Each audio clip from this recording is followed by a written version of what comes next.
장 8절입니다. 출애굽기 38장 8절입니다. 출애굽기 38장 8절 같이 읽겠습니다. 그가 노수로 물두멍을 만들고 그 받침도 노수로 하였으니 곧 회막문에서 수종드는 여인들의 거울로 만들었더라. 아멘. 오늘 오후에 그 장로님들과 교구장들께서는 주차와 이 안내를 좀 잘 해주시기를 부탁을 드리겠어요. 다른 교회에서 손님들이 오시기 때문에 좀 잘 안내를 해주셨으면 좋겠습니다. 할렐루야. 하나님의 은혜와 평강이 여러분의 심령 깊은 곳에 충만하시기를 주님의 이름으로 축원합니다. 피터 드러겨가 다음 세대 미래 사회에 관한 그런 책을 썼는데 거기서 그 나라의 인구가 1억이 안 되면 자기 언어를 상실한다 하는 그런 얘기를 했습니다. 우리나라는 2050년이 되면 인구가 약 3천만 명으로 줄어들 것이다. 그렇게 예상을 하고 있고 가장 인구 감속 속도가 빠른 나라가 우리나라이기 때문에 세계에서 제일 먼저 없어질 나라도 대한민국이다. 그렇게 얘기를 해요. 그러니까 아직 애를 낳을 수 있는 분들은, 그리고 사랑하는 청년 여러분, 결혼해서 애를 많이 낳으세요. 그냥 없어진다니까, 나라가. 그냥 없어진다고요. 우리나라도 이미 외국인 수가 5% 이상이 넘었기 때문에 바로 다문화 국가가 되었습니다. 평균 수명은 길어지기 때문에 노인 인구는 증가하고 젊은이들이 없는 역삼각형 사회가 되어가는 거죠. 우리나라는 지금 연 17만 명의 다른 나라 여인들이 시집을 옵니다. 주로 농촌 아니면 근로 노동자들에게 이제 시집을 가는 거죠. 그럼 애를 낳으면 애가 학교 가게 되면 숙제를 해야 되잖아요. 그런데 엄마가 어떻게 못 해주는 거예요. 그래가지고 아빠가 올 때를 기다려요. 그런데 아빠는 한잔하고 그리고 이래가지고 들어오니까 숙제를 해줄 수가 없는 거예요. 이 숙제가 안 되는 거예요. 그러니까 앞으로 점점 이 우리나라가 어떻게 돼갈 것인가 상당히 걱정이 돼가는 거죠. 지금 이제 선진국들이 자꾸 인구가 줄어드니까 이민 정책을 쓴다고요. 우리나라 사람들도 이민을 많이 가요. 그런데 이민 가는 사람들이 별 볼 일 없는 사람들이 가야 되는데 똑똑한 사람들이 가는 거예요. 그게 문제인 거죠, 그게. 과거에 프랑스가 똑똑한 사람들이 이민을 다 가가지고 아주 어려운 그런 시절이 있었습니다. 지금 우리도 그러는 거예요. 제가 그 전에 뉴질랜드에다가 복지센터를 세워서 우리가 젊어서 은퇴를 해버리잖아요. 지금 나이 65세 이렇게 65세도 전에 벌써 다 은퇴하니까, 그래서 뉴질랜드에다 복지센터를 세워가지고 젊은 오빠들, 언니들은 그쪽에서 좀 이렇게 쉬었다가 와서 이쪽 복지센터 그렇게 하려고 그랬어요. 그래서 크라이스처치에서 한 10분만 차 타고 들어가면 5천만 원이면 약 10,000평 정도를 샀었어요, 그 당시에. 그래서 한 2억 정도를 이제 돈을 낼 사람들을 이제 자기들이 내겠다고 그랬으니까, 그래서 일단 본인들이 교회 돌아가실 때는 전부 다 교회에다 헌납하는 걸로 그렇게 하는 걸로 하고, 그래서 약 4만 평 정도를 사기로 했는데, 거기 크라이스처치의 한인교회 이동수 집사님이 그곳에 부동산을 하고 있었어요. 그래서 그 집사님이 땅을 소개하기로 했는데 연락을 끊었어요. 한인교회가 반대를 했나 봐. 그런데 그 집사님 얘기하면 한인교회 모여있는 사람들이 거의 다 스카이대학 출신이래요. 그러니까 서울대 연대 고대 출신이라는 거예요. 거기 출신이 아니면 끼워서 얘기를 못한다네, 이게. 그러니까 이민 간 사람들이, 좋은 대학 졸업한 사람들이 거의 이민을 간 거예요. 사랑하는 여러분, 우리 아이들을, 특히 어머니 여러분, 아이들을 잘 교육시킬 필요가 있습니다. 그러니까 똑똑한 아이들이 조국에 남아가지고 대한민국이 전 세계를 리드하는 그런 국가로 만들려고 애를 써야 되고, 얼마나 하나님을 사랑해야 되는지, 하나님을 위해서 어떻게 일해야 되는지를 아이들에게 잘 교육을 시켜줄 필요성이 있는 거죠. 어머니가 굉장히 중요하잖아요. 그래서 유대인도 어머니가 유대인이면 아버지가 이방인이라 할지라도 그냥 아들은 유대인으로 쳐주는 거예요. 왜? 어머니가 교육의 중심이기 때문에. 그렇다고 해서 남자가 교육에 책임이 없냐, 그 얘기는 안 해요. 책임은 항상 남자들한테 하나님이 물으시는 거예요. 자, 어떻든 우리가 아이들을 잘 믿음으로 키워서 민족과 세계를 위해서, 하나님의 영광을 위해서 제대로 교육시켜야 할 필요성이 있다. 어머니의 역할이 굉장히 중요하다라고 하는 것을 다시 한번 말씀을 드립니다.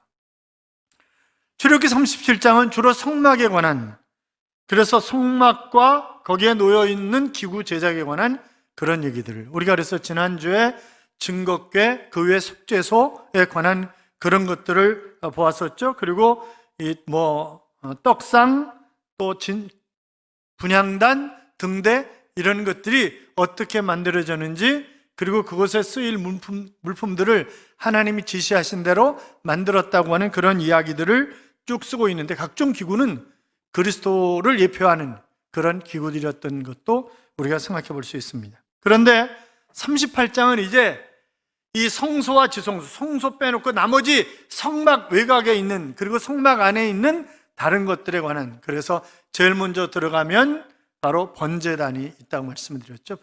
번제단 만드는 것, 그리고 물두멍에 관한, 그리고 이 이제 밖을 치고 있는 그런 휘장에 관한, 그래서 길이가 100규빗, 폭이 50규빗, 그리고 높이는 5규빗. 그러니까 그냥 한 45m, 22.5m, 높이는 2.25m, 이제 그 정도 되는 그 외곽, 이제 그 담이죠. 담. 우리로 얘기하면 담을 쌓는 건데, 그러니까 그 성막의 크기가, 전체 크기가 우리 교회보다 좀 작다. 우리 교회 본당보다 좀 작다. 이제 그렇게 보면 맞을 거예요. 어떻든 그들이 성막을 하나님이 모세에게 성막 건축을 명하셨고, 그래서 성막을 건축하는데 금, 놋 할 거 없이 굉장히 많은 것들이 필요했다고요. 그래서 그걸 가져오라 그랬더니 너무 많이 가져와가지고 일을 할 수가 없어서 이제 제발 좀 그만 가져오라고.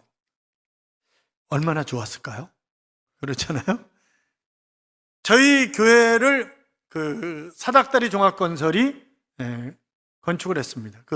나 대표가 이제 장로님이신데, 이분이 북한의 교회를 200개를 건축하고 싶은 그런 비전을 가지고 이제 열심히 건설업을 하고 있는 분이에요. 건축을 참 잘하셨는데 한 가지 잘못한 게 딱 있어요. 비가 새. 저기 보시면 저 비가 새. 매년 새는 거예요. 매년 고쳐요. 아시바 설치해가지고 바꾸고 고치고 그러는데, 그런데 매년 새. 왜 매년 새냐? 돈을 조금 들여가지고 하청업체들 동원해서 고치기 때문에 매년 새는 거예요. 그렇잖아요. 이게 본질적인 문제를, 그러니까 이제 지난번에 본부장이 와가지고 목사님 건축하면서 몇 년이 지나서 기간이, 이봐, 당신 언제 왔어? 첫 해부터 샌 거야. 이건 연속선상에 있는 거야. 그러니까 우리가 하나도 안 물어줘도 되지만 우리가 착하기 때문에 그래도 아시바 매는 값은 우리가 이번에 내주기로 한 거야. 그랬더니 아무 소리 못 하는 거죠. 왜? 연속성산에 있는 거니까, 그거는. 그래서 저희가 그 방수 전문 업체를 불렀어요. 그래가지고 견적을 내보라 그랬더니 자기네가 공사하면 10년에서 20년은 간대요. 그런데 이제 6년은 보증 각서를 써주겠다는 거예요. 6년은. 그런데 부가가치세 빼고 6,800만 원을 달라는 거예요. 그래서 야, 그거면 좀 돈 조금 더 붙여가지고 지붕을 홀깍 다시 한번 씌우겠다. 이제 그런 생각을 했어요. 그런데 못하는 거죠. 얼른 생각한 대로.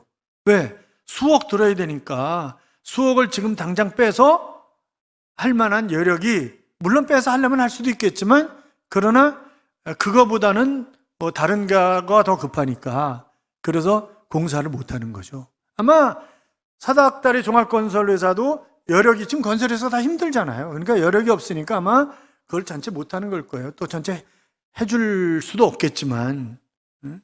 그렇잖아요. 그런데 너무 많이 가져와서 제발 그만 가져오라고. 우리도 그런 날이 올라나요?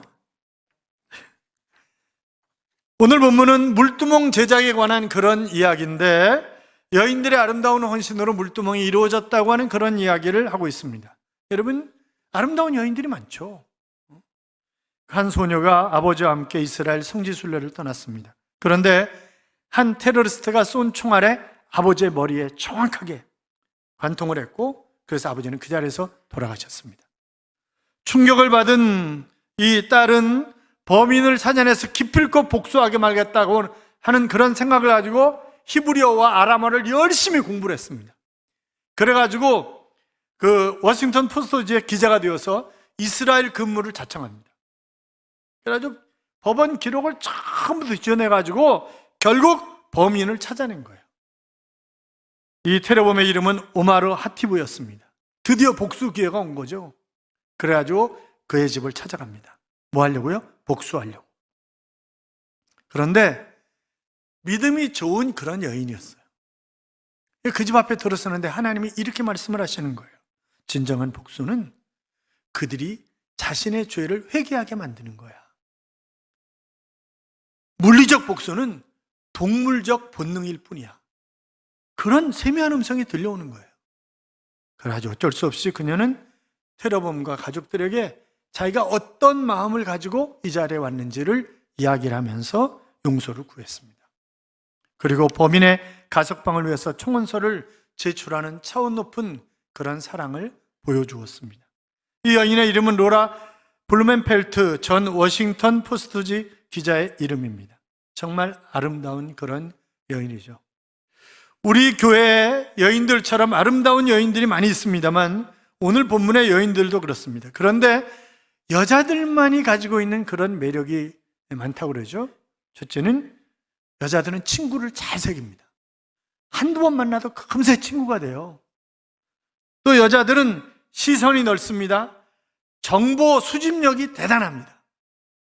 다 알아 금세. 그리고 여자들의 눈은 엑스레이와 같습니다. 직관력이 탁월합니다.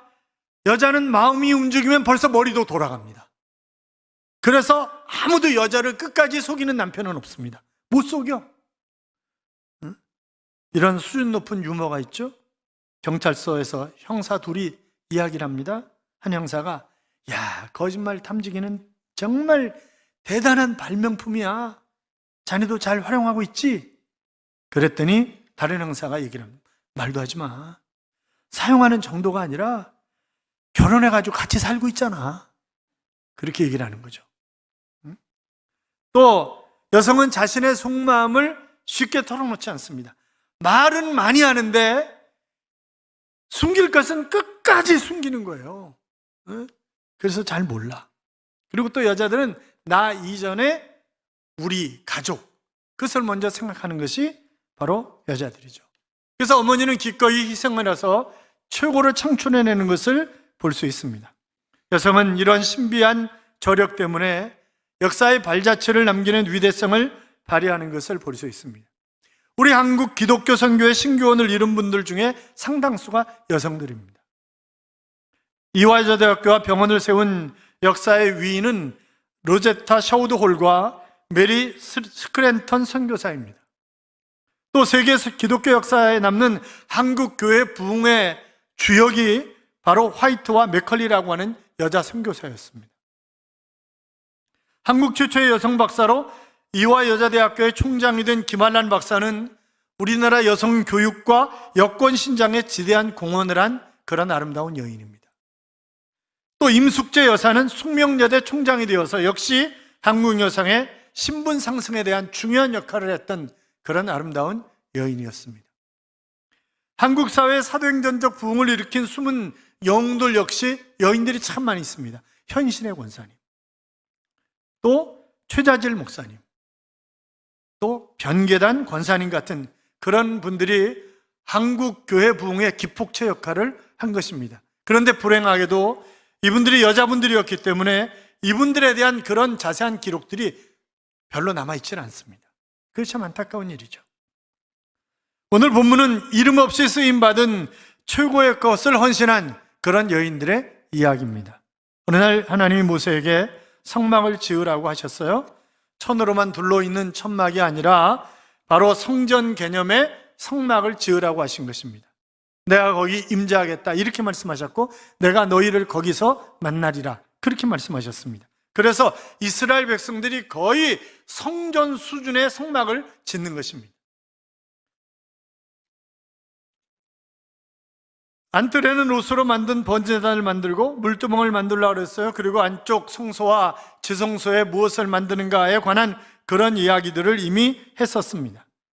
지붕은 세마포와 염소털과 수양 가죽과 해달의 가죽으로 하라고 했습니다. 그러니까 이것이 얼마나 많은 그런 물량이 소비되었는지 몰라요. 현대 도량으로 하면 놋은 2421kg, 은은 3440kg, 금은 약 1000kg, 현대 돈 가치로 계산하면 약 1000억. 그러니까 성막 건축하는, 성막을 우습게 보면 안 돼요. 약 1000억 정도가 들어간 것입니다. 그 다음에 솔로몬 성전은 계산 자체가 안 되는 거죠. 우리 교회도 땅값, 건축비, 설계비 이런 것들을 다 포함하면 약 200억 정도가 들었습니다. 아마 지금 똑같이 이 사이즈의 똑같은 재료로 건축을 하면 최소 300억에서 400억 정도가 들을 것입니다. 건축비가 배 정도 더 들어가니까요, 지금은. 현대에도 여러분 1000억 지어서 짓는 건물 쉽지 않습니다. 그렇잖아요? 하지만 모세는 백성들에게 하나님의 지시대로 성막을 지어야 하니까 재료를 가져오라 그랬을 때 백성들이 다 드린 것입니다. 그런데 오늘 본문은 물두멍 제작에 관한 그런 얘기라고요. 본문 다시 읽어봐요. 그가 놋으로 물두멍을 만들고 그 받침도 놋으로 하였으니 곧 회막문에서 수종드는 여인들의 거울로 만들었더라. 아멘. 물두멍은 바로 이 성소에 들어가기 전에 앞에 있는, 그래서 물을 담아두어서 제사장들이 성소에 들어가서 사역을 하기 전에 손과 발을 씻고 들어가는 것입니다. 안 씻고 들어가면 죽여버린다 그랬어요, 하나님이. 씻고 들어가야 되는 거예요, 반드시. 그런데 그것을 놋으로 만들라는 거예요. 그러니까 성막에서 수종드는 여인들이 자기들의 놋거울을 들여서 그것을 만들었다, 그렇게 기록하고 있는데, 이 여인들이 어떤 봉사를 했는지 성경에 자세하게 기록되어 있지 않기 때문에 우리가 정확하게 알 수는 없습니다만, 그러나 이 성막을 건축하는데 허드렛 일을 했던 그런 여인들이었을 것이다, 그렇게 생각해 볼 수 있을 것입니다. 자, 이 물두멍을 만드는데 놋이 필요하다 그랬더니 자기들의 놋거울을 드렸다 그랬어요. 그 당시의 거울은 청동거울이죠. 놋거울입니다. 그러니까 지금 유리거울처럼 잘 보이는 게 아니잖아요. 그런데 여러분, 거울은 여자들의 필수품입니다. 그렇잖아요. 다 교회 나올 때 거울 보고 다 하면서 나오는 거 아니에요? 거울을 사용하지 않은 여인이 어디 있겠어요. 그러니까 지금 놋거울을 다 드렸다는 얘기는 여자로서 화려함, 매력, 이런 폼잠, 이런 모든 것들을 다 포기했다는 거예요. 그리고 오직 하나님의 영광을 위해서 드렸다고 하는 것입니다. 그러니까 어떻게 보면 여인으로서 사형 선고나 다름이 없다, 그렇게 생각해 볼 수 있지만, 그러나 이 여인들이 어떤 은혜를 입었길래 도대체 그렇게 했을까, 그렇게 생각해 볼 수 있는 거죠. 그들의 신앙적인 결단이 있었기 때문에 그것은 가능한 일이었습니다. 그들이 성막에서 봉사하면서, 성막은 뭐 하는 거예요? 자, 짐승들을 끌고 옵니다. 그러면 짐승에게 안수를 해서 내 죄가 짐승의 죄에게 전가고, 짐승에 잡아서 각을 떠가지고 불로 태우고, 그리고 드립니다. 그리고 피는 쏟아붓습니다. 1년에 한 번 대제사장이 속죄소 위에 뿌립니다. 이제 그런 것들을 보면서, 이것이 얼마나 중요한 일인가. 내가 죄를 지었고 내 죄 때문에 마땅히 내가 죽어야 하지만, 그러나 짐승이 대신 죽고 하나님의 은혜 때문에 우리가 살아있는 것이구나, 그런 것을 느끼지 않았겠어요? 그러니까 하나님 앞에 기꺼이 가장 귀중한 것을 지금 드리는 것입니다. 시편 84편에 보면 이런 말씀이 있습니다. 만군의 여호와여, 주의 장막이 어찌 그리 사랑스러운지요. 내 영혼이 여호와의 궁정을 사모하여 쇠약하며 내 마음과 육체가 살아계시는 하나님께 부르짖나이다. 나의 왕 나의 하나님 만군의 여호와여, 주의 제단에서 참새도 제 집을 얻고 제비도 새끼들 보금자리를 얻었나이다. 주의 집에 사는 자들은 복이 있나니 그들이 항상 주를 찬송하리이다. 주께 힘을 얻고 그 마음에 시온에 데려가 있는 자는 복이 있나이다. 그렇게 노래합니다. 시편 84편은 누구의 노래인지 정확하게 알 수 없습니다. 그러나 레위지파의 고핫 자손의 시라고 그렇게 기록되어 있기 때문에 이 고핫 자손은 성전에서 봉사하는 그런 사람들인데, 그런데 이 시편 84편을 쓴 고핫 자손은 지금 성전에서 봉사하는 사람이 아니라 아마 멀리 떨어져 있었던 사람인 것 같아요. 그래서 절기 때가 되면 성전으로 오는 것입니다. 그러면서 이 성전의 그 한쪽 구덩이에 집을 짓고 사는 참새와 제비가 너무 부럽다는 거예요. 왜? 성전에서 흘러넘치는 말씀과 흘러넘치는 산송 소리를 들을 수 있으니까 그것이 얼마나 큰 은혜냐 이 말이죠. 차라리 내가 참새였으면, 차라리 내가 제비였으면 더 얼마나 좋았을까 하는 그런 고백을 하고 있는 것을 우리가 보게 됩니다.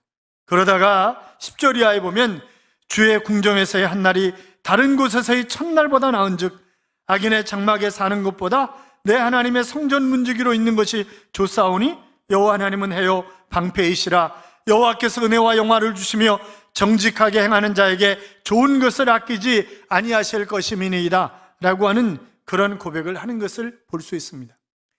다른 곳에서 아무리 화려하게 사는 것보다 내가 단 하루라도 성전 문지기로 사는 것이 더 낫다고 하는 그런 고백입니다. 그러니까 그가 얼마나 하나님의 성전을 사모하는지 잘 보여주고 있는 그런 말이죠. 예수님도 요한복음 2장 17절에서 제자들이 성경 말씀에 주의 전을 사모하는 열심이 나를 삼키리라는 것을 기억하더라, 그렇게 말씀하셨습니다. 4장 34절에는 예수께서 이르시되 나의 양식은 나를 보내신 이의 뜻을 행하며 그의 일을 온전히 이루는 이것이니라 그랬습니다. 주의 전을 사모하고 주의 일을 사모해야 된다고 하는 말씀을 고린도전서 15장 58절에 보면 항상 주의 일에 힘쓰는 자들이 되라 너희 수고가 주 안에서 헛되지 않은 줄을 알미니라 그랬습니다. 여러분, 우리가 정말 주님을 위해서 아름답게 희생하고 헌신하는 것, 하나님은 그것을 우리에게 기대하시는 거죠. 어느 날 한 부인이 가정생활을 비관하면서 하나님 앞에 간절히 기도했습니다. 하나님, 저 빨리 천국 가고 싶어요. 저 빨리 천국 가고 싶어요. 너무너무 힘드니까. 남편도 아주 개떡 같고 찰떡 같은 남편이었으면 좋을 텐데 그게 아니니까. 그랬더니 하나님이 나타나서 얘기를 하시는 거예요. 살기 힘들지? 내 마음을 이해한다. 내가 너를 천국으로 데려갈 테니까 그러면 내가 너한테 요구하는 몇 가지를 미리 좀 해주겠니? 아, 네, 알았습니다, 하나님. 천국 가고 싶은 마음에 알았어, 뭐든지 시키십시오. 야, 집안이 참 지저분하지? 내가 떠나갔을 때 내 가족들이 생각하기를 엄마는 이렇게 집을 지저분하게 해놓고 갔냐? 그런 얘기 나오지 않도록 청소 좀 해볼래? 알았어요, 하나님. 그리고 죽기 살기로 청소하는데 3일 만에 하나님이 나타나셨습니다. 그리고 또 이렇게 말씀하십니다. 야, 애들이 마음에 걸리지? 내가 죽은 후에 애들이 우리 엄마가 정말 우리를 사랑했다고 느끼게 3일 동안 최대한 사랑을 베풀어 볼래? 알았어요, 하나님. 그리고 정말 열심히 아이들을 품에 안고 좋은 음식도 만들어주고 아주 지극정성으로 3일 동안 아이들을 사랑했습니다. 근데 하나님이 또 나타나셨어요. 남편이 밉지? 그러나 장례식 때 그래도 참 좋은 아내였는데 이렇게 기억하면 좋지 않을까? 그러니까 남편을 위해서 3일 동안 봉사해 볼래? 알았어요, 하나님. 저를 천국만 데려가신다면. 그래 3일 동안 지극정성으로 남편을 섬겼습니다. 그리고 하나님이 드디어 3일 후에 나타나셔서 천국 가자꾸나. 그런데 가기 전에 너희 집을 다시 한번 되돌아볼래? 봤더니 정말 깨끗하게 정돈된 집, 그리고 아이들이 싱글벙글 막 좋아하고 제잘제잘거리고 남편의 환한 얼굴에 미소 짓는 그런 모습이 너무나 아름답고 마치 천국 같은 거예요. 하나님, 이게 어떻게 된 거예요? 내가 9일 동안 만든 집이야. 마치 천국 같아요. 그래, 마치 천국 같지? 하나님, 그러면요, 저 천국 안 가고 이곳에서 천국을 만들어가면서 살게요. 그렇게 이야기를 하더라는 거죠.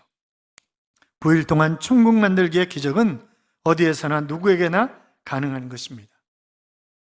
희생의 길은 행복으로 가는 그런 밝은 길입니다. 여러분, 이 물두멍은 바로 여인들의 희생으로 만들어진 그런 것입니다. 우리가 간혹 큰 능력을 가지고 시간이 많고 또 물질적인 재력도 있고 그래야 하나님의 일을 할 수 있다고 생각하지만, 그러나 그렇지 않습니다. 여러분, 사사시대의 사사들을 보세요. 다 보잘것없는 그런 사람들이었어요. 나이 많고 장애인이고 바람둥이고 겁쟁이고 다 그런 사람들이었지만 하나님이 쓰시기로 작정을 하시니까, 하나님의 장중에 붙잡히니까 아름답게 쓰임받는 그런 모습을 우리가 볼 수 있잖아요. 여러분이 가족을 위해서 희생하는 것, 그것은 주님을 위해서 희생하는 것입니다. 교회는 말할 것도 없고 직장에서, 사업장에서 아름다운 희생을 통해 귀한 열매를 맺어가는 그런 하나님의 자녀들이 되자고요.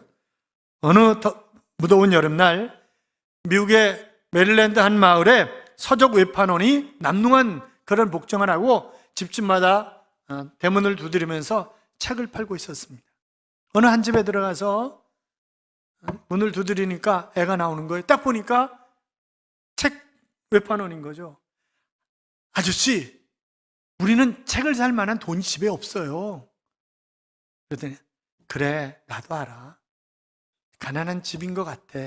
그런데 아저씨가 너무 배가 고프구나. 혹시 우유라도 있니? 그랬더니 쪼르륵 들어가더니 우리 집에 마지막 남은 우유예요. 그리고 우유 2잔을 주는 거예요. 그래서 우유를 마셨어요. 그리고 이름이 뭐니? 그랬더니 아니에요. 아니, 이름을 가르쳐 줘봐. 그래서 이름을 가르쳐 줘서 그 이름을 적어가지고 왔습니다. 그리고 20여 년이 흘렀습니다. 메릴랜드 병원에 한 여성 중환자가 실려왔습니다. 이때 병원장 하워드 켈리 박사는 의사들을 총동원해서 기필코 이 환자를 살려냅니다.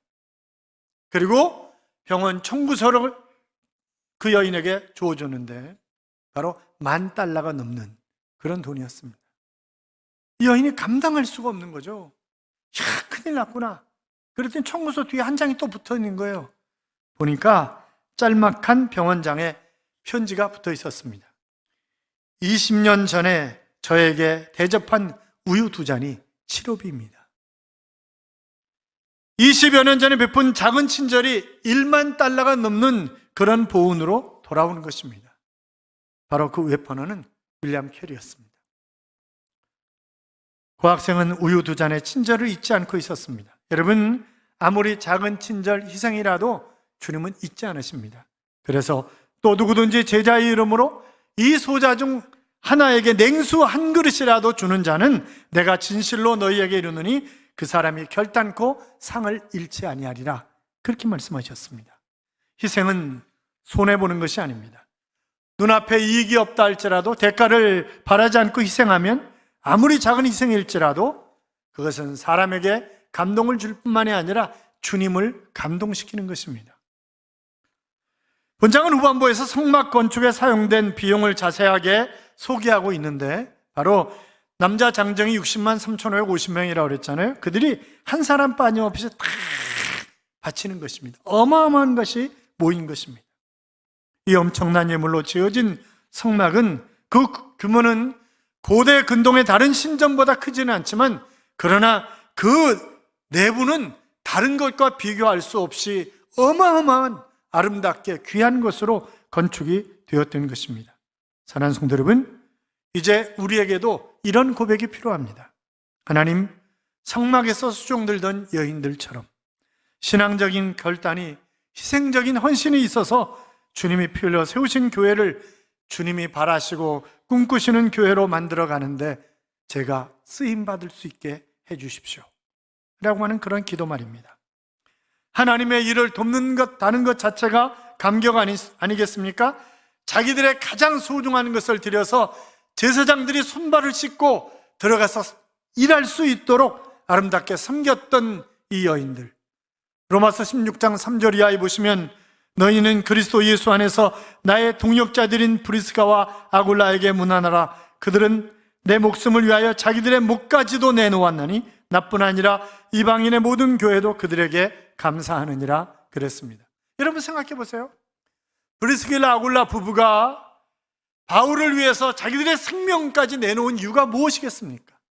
그렇게 하는 것이 주님을 위해서 일하는 것이라고 믿었기 때문에 그렇습니다. 사랑하는 여러분, 교역자들을 위해서 기도를 많이 해주십시오. 그리고 아름답게 섬겨서 힘있게 사역할 수 있도록 여러분이 적극적으로 도와주십시오. 여러분의 아름다운 삶이, 아니 여러분이 이왕이면 정말 잘 되셔서 삶이 영적으로 육적으로나 풍요로움으로, 그 풍요로움을 가지고 아름답게 쓰임받는 그런 삶, 그래서 풍성한 열매를 거둘 수 있는 그런 하나님의 자녀들이 되시기를 주님의 이름으로 축복합니다. 이런 찬양이 있습니다. 왕이신 나의 하나님, 내가 주를 높이고 영원히 주의 이름을 송축하리이다. 여호와는 자비로우시고 노하기를 더디하시며 가장 좋은 곳으로 내 영혼을 만족해 하사 그 지으신 모든 것에 긍휼을 베풀어 주시며 동이 서에서 먼 것 같이 내 죄악을 멀리 옮기셨도다. 왕이신 나의 하나님, 내가 주를 높이고 영원히 주의 이름을 송축하리다. 영원히 주의 이름을 송축하리다. 왕이신 나의 하나님이라고 하는 그런 찬양입니다. 그렇습니다. 하나님은 나의 왕, 나의 하나님이십니다. 그분은 나에게 끊임없이 은혜를 베푸시는 것입니다. 그리고 우리가 그 은혜에 감격하면서 신앙적인 결단과 희생적인 그런 헌신을 통해서 하나님의 영광을 받으시고 더 많은 것을 우리에게 채워주시기를 원하시는 그런 하나님이십니다. 물두멍을 만드는데 아름답게 쓰임받았던 여인들처럼 여러분의 삶이 아름다운 그런 삶이 될 수 있기를 주님의 이름으로 축원합니다.